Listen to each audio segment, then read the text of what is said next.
penting. Jadi apa yang mereka pahami, perilaku yang muncul itu apa saja, frekuensinya seperti apa saja, itu perlu kita catat. Ya. Nah kemudian dari kesadaran anak tadi, salah bantu anak untuk mengatasi tekanan yang dirasakannya. Kenapa? Ya tadi. Karena kalau misalnya anak kita yang sudah mulai kecenderungan sama jenis dalam satu sisi, apalagi misalnya ya SMP atau SMA, sejauh yang kita nanti dorongannya untuk saya ingin berbagi baik itu sangat besar. Gitu. Jadi sehingga apa? Ketika misalnya dorongan itu muncul dan dia merasa kok sudah ya Pak, saya untuk bisa mengendalikan dorongan, kita harus bisa memberikan keyakinan kalau anak kita bisa berubah. Ya, dan lagi SMP SMA kemarin juga yang terakhir baru tamat SMA, gitu ya. Dia selalu mengatakan saya nggak pernah ada dorongan, saya nggak pernah seperti apa. Tapi kenapa saya seperti ini? Saya ingin sembuh. Gitu. Nah, sehingga apa yang bisa dilakukan? Kita lakukan membuat mereka menjadi lebih tenang. Satu, anak harus percaya dengan kita. Ya, kemudian kalau mereka sudah percaya dan tunjukkan anak datang ke bapak, ke ibu, itu adalah sebuah langkah luar biasa. Jadi langsung apresiasi ketika mereka datang kepada kita. Nah, untuk pertama kita ketika mereka datang, kita harus memberikan apresiasi, ya, karena terbuka itu tidak mudah. Kemudian penting berkomunikasi dengan orang tua, karena sebagai besar anak-anak kita pasti Pak, Bu, kalau bisa orang tua saya tidak tahu. Tapi untuk bisa berubah, orang tua harus tahu. Kenapa? Aktivitasnya malam hari seperti apa? Berapa lama dia di kamar mandi, kalau misalnya pagi seperti apa? Gitu ya, itu sangat titik kritisnya adalah sebelum tidur. Sehingga orang tua harus mendampingi anak sebelum tidur. Ya, nah, bagaimana aktivitasnya sehingga dia tidak akses atau misalnya tidak mungkin melakukan imajinasi yang membuat mereka muncul perilaku yang tidak tepat. Kemudian kalau misalnya nanti kalau pendampingan tapi juga masih menunjukkan perilaku yang terlalu menakutkan, maka harus diperluaskan ke pembelajaran ini. Nah ini yang terakhir, bersama membuat program dan tunjukkan kepada anak terhadap capaian dari seperti yang tadi sudah disebutkan dalam sekarang. Nah, jadi kalau bagaimana? Kita sabar. Kenapa? Percaya itu butuh waktu, ya. Jadi orang bisa percaya itu sangat butuh waktu. Jadi kalau dia diam, itu nggak apa-apa. Jangan langsung bisa. Ayo cerita. Percaya bapak pasti minta berhasil. Ya, walaupun kita sudah mengatakan bapak pasti akan minta berhasil, tidak semudah itu anak-anak akan menceritakannya kepada kita. Nah, yang terpenting sebagai pendamping kita juga harus mengatur emosi. Pasti bapak itu akan shock, gitu ya. Pasti kalau misalnya kebayang anak saya kalau selesai ini seperti apa, gitu. Sehingga kadang-kadang kita susah memisahkan antara emosi kita dengan emosi anak-anak kita sebagai korban di sekolah. Ya, jadi penting jangan sampai akhirnya kita mendampingi kita membawa emosi sehingga akhirnya setelah mendampingi anak di sekolah bapak itu sampai rumah. Karena mendengar ceritanya itu biasanya yang mungkin yang berbeda seperti apa lucu, dia diapakan, dia segala macam. Atau kalau sudah mengambil parah, menggunakan bapak itu rumah, ya. Next. Nah, coba next. Lagi next. Oke. Nah, kalau misalnya teman-teman yang pertama ini kira-kira yang tadi tidak ada coba itu. Jangan menangis tidak akan menyelesaikan masalah. Jangan menangis, itu kan udah terjadi. Jangan menangis terus, ya. Tidak selesai masalah kita. Ini sebenarnya kalau kita tidak, kalau misalnya ada anak datang ke kita untuk mengungkapkan segala sesuatu yang sudah disimpan selama ini. Tidak ada. Kenapa? Menangis apa yang menangis? Karena apa? Kalau bapak ibu melarang, dia menangis. Bapak ibu mungkin dalam pikiran anak, bapak selama itu tidak paham apa sedih yang saya rasakan, gitu ya. Jadi menahan dia untuk menangis, untuk dia berhenti. Siapapun itu ketika dia punya masalah, terus dia ingin menangis, kita bisa jangan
Tidak.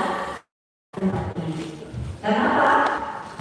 Ketika orang pertama kali datang dari biologis, ini belum tepat kita sampaikan. Tapi ketika dia sudah bisa menguasai diri dia sudah bisa melihat diri dia seperti apa, baru bisa dia melihat masa depan. Kalau untuk sekarang, sabar, besok pasti ada hikmah buat terjadi. Untuk sekarang ya, anak kita melihat, apalagi disuruh melihat hikmah ke depan, ya. Jadi sabar aja, gitu ya.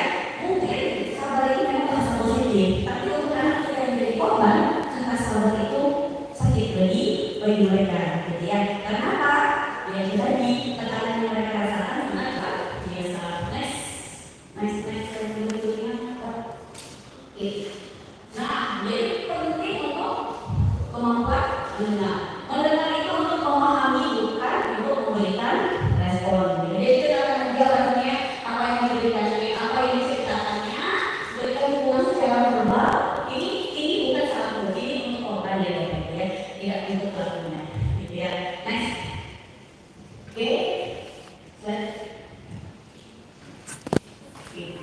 nah, tunjukkan perhatian.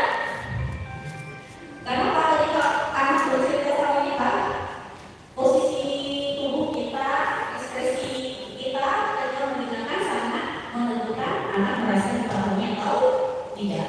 Sehingga ketika misalnya nanti Bapak Ibu mendampingi anak-anak yang mungkin yang keluarganya agak simpan, ya, karena itu memang salah satu yang mengganggu, ya, karena secara tidak sengaja mendengar dan segala macam. Kemudian menuntut seseorang merasa nyaman untuk berbicara, merespon tanpa menghakimi, gitu ya. Nah, yang kurang makanya yang suka pakai kata pendek dia sama itu menghakimi, gitu ya. Jadi bahasan kita adalah kira-kira menurut Anda apa pemicu yang selama ini sehingga mungkin menurut Anda tertarik dengan Anda, gitu ya. Jadi insight-nya yang kita gali, bukan hanya besok-besok yang berjalan pendek, selama ini pakai jalan pendek. Nah, salah, gitu ya. Punya saya biasanya mandi seperti ini, berteman seperti ini, berpakaian seperti ini. Nah, itu ketika orang berpakaian yang pendek, maka itu akan menarik perhatian orang lain. Ya, jadi kita harus menggali itu datangnya dari anak, bukan dari kita. Next. Oke. Nah, intinya adalah kalau Bapak Ibu menghadapi korban, keselamatan korban itu menjadi penting, ya. Jadi kalau misalnya jadi asrama, intimidasi, kemudian ternyata lakunya misalnya guru asramanya sendiri, itu tindakannya harus cepat, sehingga tidak terjadi korban yang berulang. Gak ada yang namanya gak mungkin dia gurunya baik selama ini, kita nggak percaya, kita baca dulu, nanti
niat untuk keluar atau tidak. Apalagi kalau misalnya banyak penjelasannya, jadi susah nanti Bapak Ibu melakukan pendampingan. Kemudian ekspresi awal jadi kewenangan masalahnya, ya, mungkin nilai-nilai agamanya seperti apa, pemicunya seperti apa, yang menyebabkan dia menjadi ragu. Nah ini biasanya sesi terapi ya. Jadi kalau sudah assessment ini penting, pemetaan masalah dari Bapak Ibu ya, itu penting. Kalau itu korban atau pelaku, pemetaan masalah di awal itu kita harus tahu. Sehingga kita komunikasikan yang mau diubah itu apa saja, terlibatnya apa saja, ya. Nah kemudian yang berikutnya baru menyampaikan sesi terapi. Nanti akan kita jelaskan secara rincinya sesi terapinya seperti apa. Kemudian ada evaluasi di tengah-tengah. Karena apa? Membuat perilaku itu sulit. Jadi evaluasi berulang kali memang harus kita lakukan. Apalagi setelah sudah melakukan hubungan seksual, itu akan semakin sulit memang untuk keluar. Ya, sehingga evaluasinya harus. Kemudian kedua sesi tindak lanjutnya seperti apa? Ya, kira-kira pengembangannya seperti apa? Dari dasar tadi apa dia sudah bilang, apa yang masih muncul ini penting. Sehingga ketika kita akan bertemu lagi dengan pelaku atau misalnya korban, kita tahu fokusnya ke yang mana. Ya. Kemudian pelaku yang terakhir ini sehingga dia tidak sembuh lagi apa yang harus kita lakukan. Kenapa? Lingkungan sangat mempengaruhi pelakunya untuk kembali. Ya. Jadi kalau di lingkungan temannya ataupun di lingkungan tidak hanya lingkungan nyata, tapi lingkungan media sosialnya masih dengan hal yang seperti itu, ya otomatis seberapa pun Bapak Ibu mengerti perilakunya akan sulit hilang. Jadi ya kalau misalnya ya, sudah tergabung di grup, jadi ya kemarin juga yang apa namanya dari dirinya tadi anak SMA dia tergabung di grup WhatsApp-nya, dia jadi ketemu. Kemudian ketika kita ingin mengajak, saya ingin putus dengan dia. Putus, dia mengatakan ingin putus. Bapak Ibu mungkin bisa membayangkan seperti apa perempuan dan laki-laki ingin putus. Nah seperti itu jelas yang mesti dirasakannya. Ya, jadi nanti saya sampai mungkin Bapak Ibu dan organisasi seperti ini, seperti itu, ya dia nggak mau putus dengan pasangannya yang juga laki-laki, ya. Gak bisa untuk kalau tidur masih teringat. Jadi yang mungkin nanti akan kita berlaku. Oke, next. Ya, ini garis besarnya.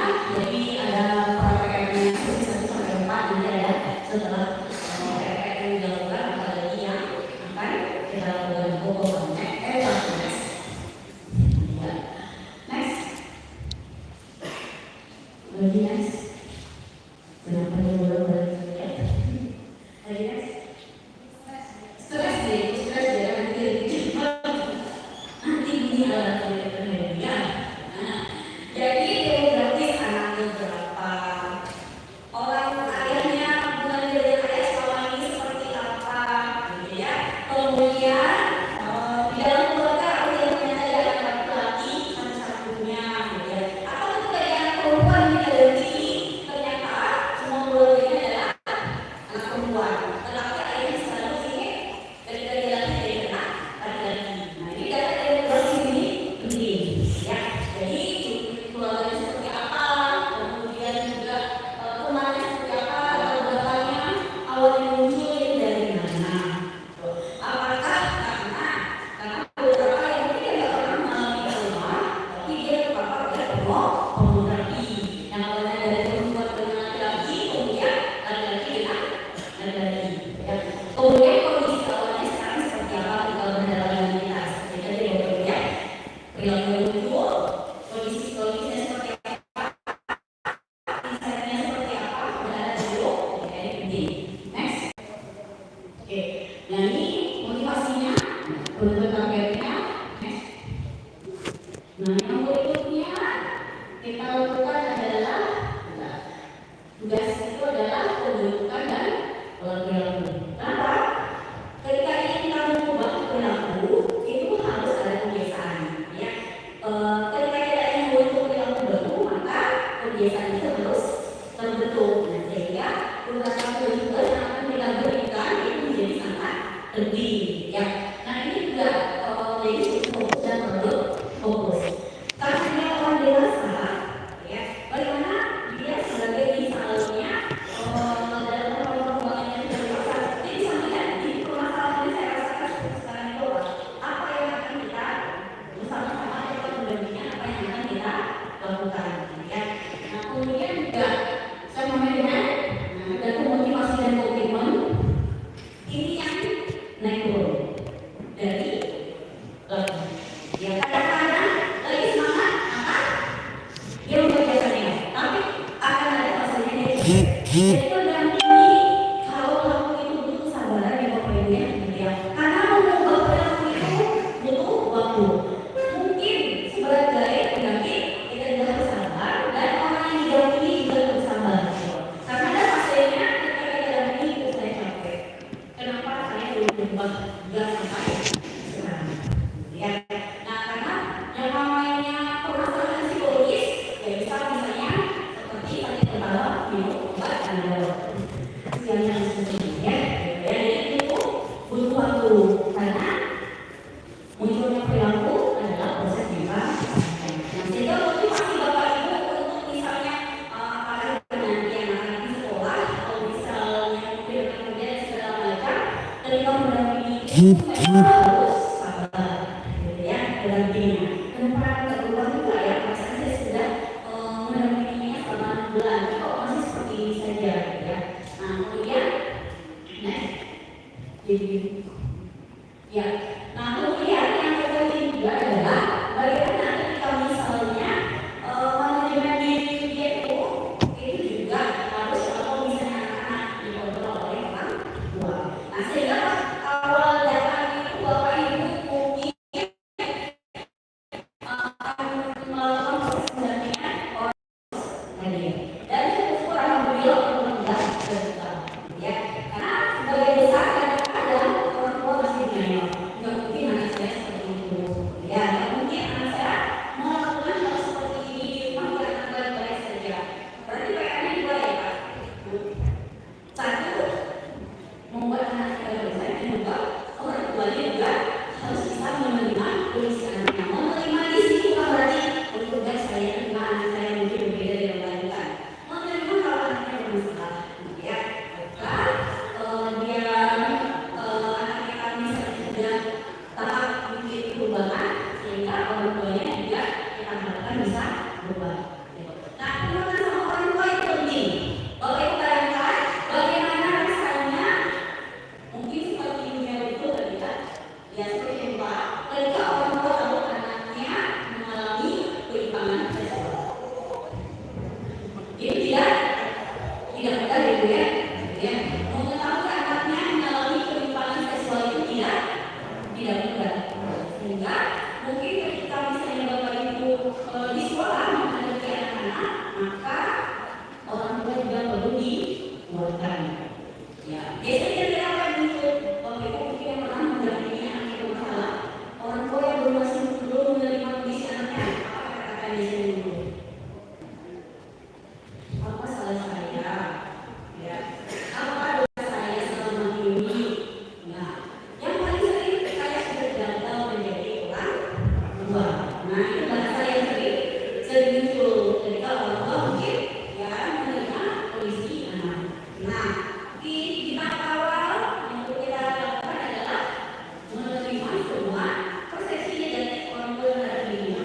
Saya salah, saya menjadi orang tidak baik, saya gagal menjadi orang tua, dosa saya apa selama ini? Ya, tidak usah. Keluarkan saja pikiran-pikiran negatif terhadap permasalahan yang dilakukan selama ini.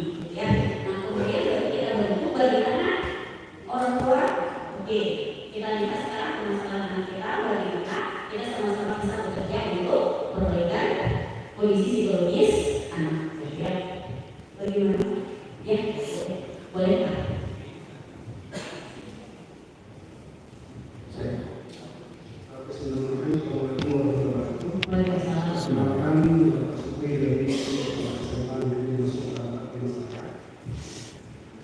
Di sini mungkin kami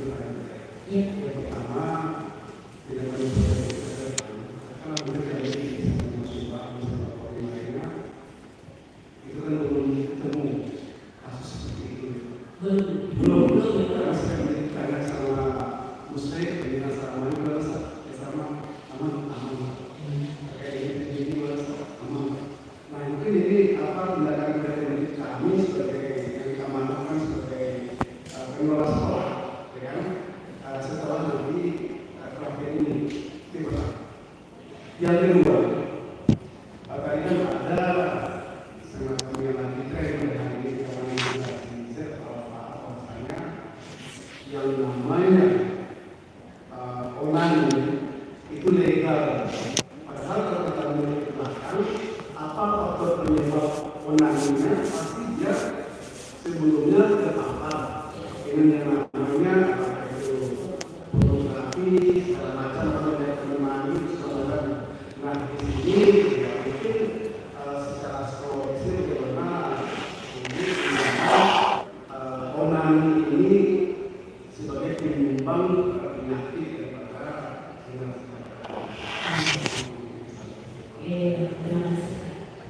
Nah, PR kita urutan sekarang lebih banyak mau mengandalkan desa, kalau mau mengandalkan sekolah desa. Mungkin kalau lagi bilang di media sosial, slide, ya, tadi sesuai dengan kata, yang kedua semakin banyak datanya, semakin banyak melakukan hubungan seksual. Dan itu diposting sama anak-anak. Jadi kayak kita bilang, kalau untuk sekarang ini, itu luar biasa. Kalau mungkin yang baik, dia baik. Yang itu baik ya, dia menceritakan kalau saya kayak gini, saya lakukan, saya melakukan, atau menceritakan perilaku seksual saya. Sekarang malah menjadi tren. Dan itu seperti, ya semakin banyak, semakin baik ya. Bisa dilihat garisnya semakin banyak garisnya, berarti semakin banyak melakukan hubungan seksual. Nah itu dijadikan status gitu. Bagi anak-anak kita sekarang gitu. Nah berapa banyak ya ketika misalnya kita praktek kostum ini tadi Pak, ya saya sedang melakukan hubungan seksual dengan mereka tadi. Rata-rata kebanyakan remaja yang datang kostum itu sudah banyak melakukan hubungan seksual dengan bagian ini. Jadi umur mereka adalah ya kalau yang pacaran jadi kalau seperti yang biasa dari Sumatera Barat. Jadi memang PR kita untuk saat ini luar biasa dan menjadi anak untuk sama sekali juga luar biasa. Tidak seperti itu ketika kita di usia kita seperti mereka. Kalau di usia anak kita sekarang, tantangan itu sepertinya atas bawah, muka belakang itu tangannya banyak ya. Sehingga mereka ya kesemuanya anak sekarang tentu ya. Jadi nggak mau tinggal dari orang lain gitu ya. Nah seperti itu juga gitu. Nah sehingga edukasi mungkin anak-anak bosan dengan edukasi seksual. Ini dan segala macam. Mungkinnya di sekolah berbanyak programnya, tapi membuat mereka sadar insight itu jadi sedikit. Jadi ketika kita memberikan edukasi yang lebih banyak kita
Jadi Pak, ya, kalau dulu kan apapun yang kita beli kita bisa beli. Tapi ketika dia punya masalah, memang ada beberapa yang di sekolah ketika membeli hanya untuk melakukan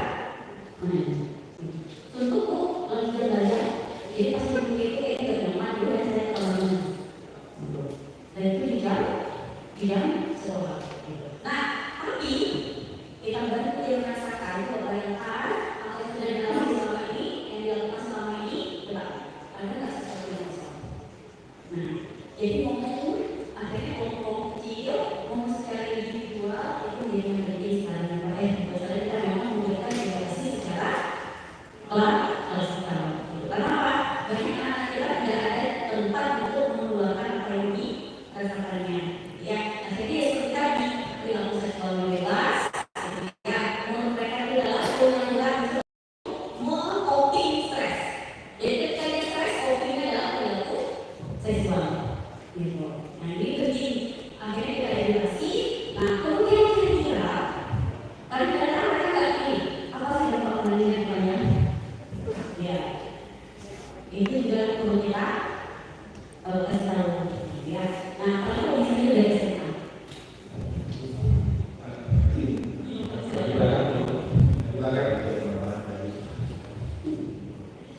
Bu, jangan dulu sebentar. Apakah dari sebentar Bapak semangat banget? Ini apakah ini akan saya ingatkan? Waktu itu tinggal 15 menit sampai diskusi itu. 5 menit dulu ya? Kita nanti dalam menit. Oke Pak ya, nanti kita lanjutkan. Saya yang mana?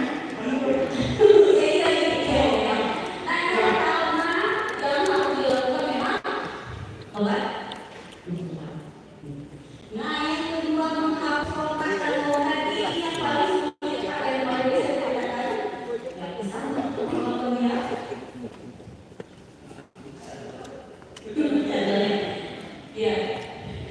Ya ini ya Pak ya, yang mana yang saya punya masalah ya. Bisa nggak kalian menghapus kontak kontak ini? Ingat dari keluarga dari yang terbarukan. Oke, saya menghapus kontak dulu. Saya nggak punya lagi yang namanya media sosial. Saya punya nomor handphone baru. Oke, ya bagus ya. Berarti sudah ada perubahan dengan ingin berubah sehingga kontaknya tidak bisa diakses oleh orang lain. Tetap akan kita proses. Tapi baru kayak gitu. Kontak si A itu sudah dihapus dulu. Nah, ini. Ya. Karena sulit sekali menghapus nomor kontak orang yang disayangnya, gitu ya. Gitu dalam tanda kutip, gitu ya. Dan itu sulit sekali, gitu ya. Terus dengan alasan, gitu ya, dia mau mengejar bisnisnya yang lain, gitu kan, karena sulit untuk menghilangkan perasaan sayang. Nah, sehingga yang awalnya memang kontak semua yang berhubungan, yang berakses dengan dia, semuanya harus dihapus, gitu ya. Itu tahap awal. Dan itu butuh waktu. Ini tidak semudah ambil handphone, iya. Karena di situ ada yang namanya emosi, gitu ya. Nah, kemudian mengeluarkan rasa malu yang terjadi. Ya, keluarkan apa yang sudah terjadi, kira-kira tenang, bayangkan apa yang dirasakan. Ini biasanya akan muncul, gitu ya. Yang sebenarnya saya tidak nyaman. Ya sebenarnya sebenarnya diri saya juga setelah melakukan yang kemarin diri saya tidak berguna. Nah, hal negatif yang dia rasakan menjadi membuat kita masuk untuk menguatkan dia dan dia harus berubah. Ya. Nah kemudian yang ketiga ini juga sugesti. Ini sugesti juga dari bawah, ya. Sehingga dia yakin akan bisa menjadi pendampingan. Kemudian memperbanyak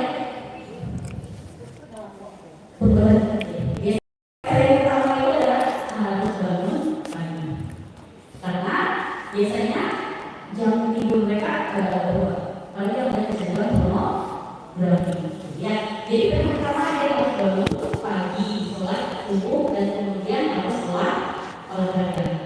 Ya. Nah kemudian melakukan aktivitas itu mungkin akan sesuai dengan minat mereka masing-masing. Ya mereka sampai gampang itu panjang Pak.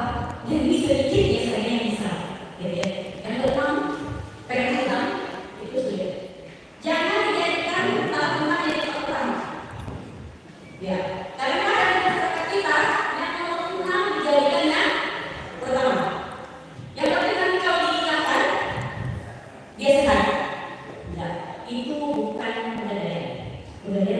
menyelesaikan masalah tanpa masalah. Tapi kalau kita buat memang jadi yang pertama, kita akan menimbulkan masalah baru.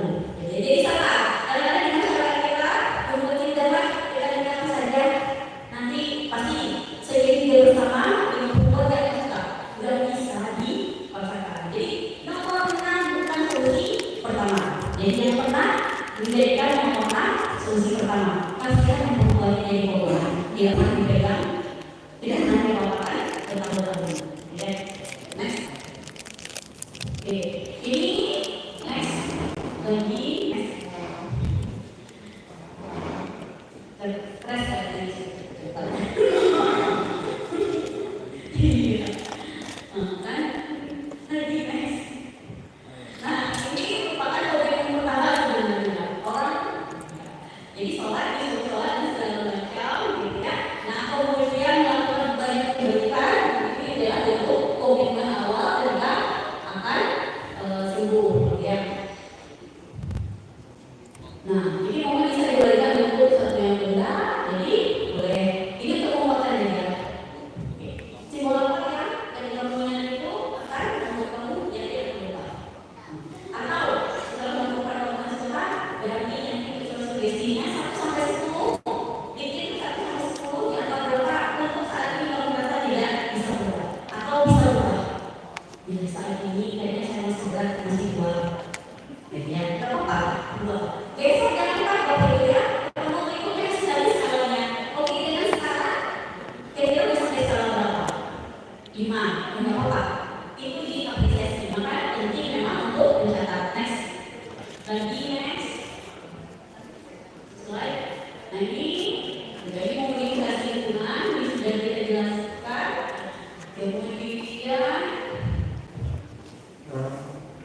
ya sampai kemarin dulu ya.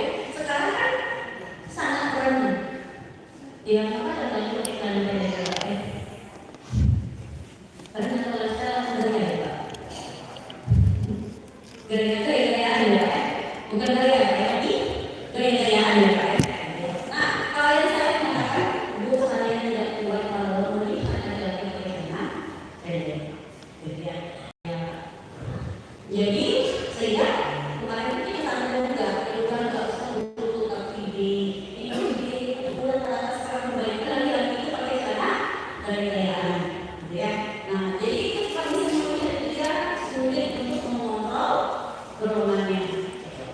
Nah, jadi kayaknya yang gaya-gayaan ini perlu kita sosialisasikan juga itu bahaya ya Pak. Kalau selama ini mungkin bisa kalau itu saya mau sosialisasikan tentang bagaimana itu ya. Yang gaya-gayaan ini jangan. Nah, jadi kemudian berikutnya naik masuk kontak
mudah-mudahan gitu ya dosa-dosa yang sudah pernah dilakukan itu menjadi diampuni oleh Allah. Jadi ibaratnya ya kita ingin berubah, tapi kamu itu sudah ada dalam diri kita, itu lagi dalam diri kita. Kita itu dialami sudah tahu, gitu ya. Bagaimana kita dari ini kan nggak mungkin membawa diri kita ya. Jadi yang bisa kita lakukan adalah kita memasukkan ibadah-ibadah yang semakin banyak sehingga itu akan bisa membuat orang yang semakin lama semakin hilang.